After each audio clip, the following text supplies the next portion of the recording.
Comme annoncé dans le titre, j'en viens à cette grève de 10 jours dans le secteur public lancée par l'intersyndicale éducation-formation, regroupant des syndicats d'enseignants du primaire et du secondaire. L'une de nos équipes de reportage s'est rendue dans certains établissements pour le constat. Il ressort que la grève n'a pas été suivie. Les détails avec Mamadou Kwasi. Lycée moderne Djegi Amodi Pierre, d'Adjamé 220 logements. Il est 9h40 ce lundi 4 février. Comme à son habitude, Yapo Ernest est présent à son poste.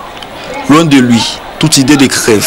Ce professeur de mathématiques dut répondre à l'appel du gouvernement afin d'apporter son savoir aux élèves. Moi j'ai une classe d'examen et je tiens à finir mon programme. Il faut absolument que je termine le programme parce qu'on a vraiment beaucoup de choses à faire.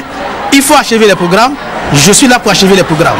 Comme Yapo Ernest, enseignants et personnel administratif sont présents pour assurer les services malgré le mot d'ordre de grève lancé par l'intersyndicale du secteur éducation-formation. Il y a plusieurs syndicats. Voilà, et certains ont souhaité faire court, respecter le mot d'ordre du ministre, et d'autres vont en grève. Bon, donc, comme je me reconnais dans ceux qui sont pour les coups, voilà pourquoi je suis là avec les élèves. Je suis à mon poste pour répondre à l'appel de Madame la ministre. C'est un devoir civique. Je ne suis pas concerné par cette grève-là. Nos syndicats n'ont pas lancé un mot d'ordre ici, donc je ne suis pas concerné. Cette ambiance est le résultat d'une campagne de sensibilisation menée par les chefs d'établissement. On a approché aussi les syndicats pour qu'ils fassent un travail de sensibilisation au niveau de leurs syndiqués.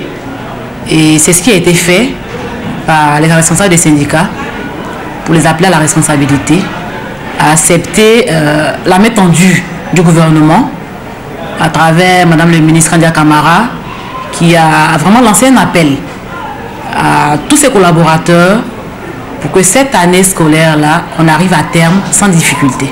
On demande aux professeurs de revenir vers les élèves parce que c'est notre avenir qui est en jeu. Cette grève-là, elle n'est pas nécessaire parce que nous qui sommes en classe d'examen, ça nous retarde sur le programme. Parce qu'à l'examen, on ne sait pas sur quel sujet on peut tomber. Si on n'a pas fini le programme, ça peut nous créer des problèmes. Bon, nous sommes un peu déçus parce que vu le statut que les professeurs doivent inculquer aux élèves, c'est un peu triste de les voir dans cette situation. Si nous venons à l'école, c'est pour acquérir un savoir, pour pouvoir avancer dans la vie. Donc nous avons vraiment besoin de tous les professeurs qui soient présents parce que vraiment, s'ils ne font pas ça, notre examen à la fin de l'année, ça ne pourra pas marcher. Dans la ville de Grand Bassam, la plupart des enseignants des lycées et collèges publics ont répondu présents, malgré les menaces. Certains enseignants ont bravé le mot d'ordre de grève. C'est vrai que l'école travaille une situation difficile, mais nous sommes obligés de faire le minimum pour que les enfants puissent présenter l'entrée en 6e, parce que quoi qu'on dise, quoi qu'on fasse, cette situation va trouver une solution. La contribution, c'est d'être là et de dispenser les enseignements pour qu'ils puissent acquérir les connaissances qu'ils ont besoin pour leur avenir. En fait, des enseignants viennent donner cours, mais il y a des menaces. Il y a des menaces, il y a des agressions. Nous avons même actuellement la police qui est sur les traces d'individus qui seraient même armés pour faire déloger des enseignants.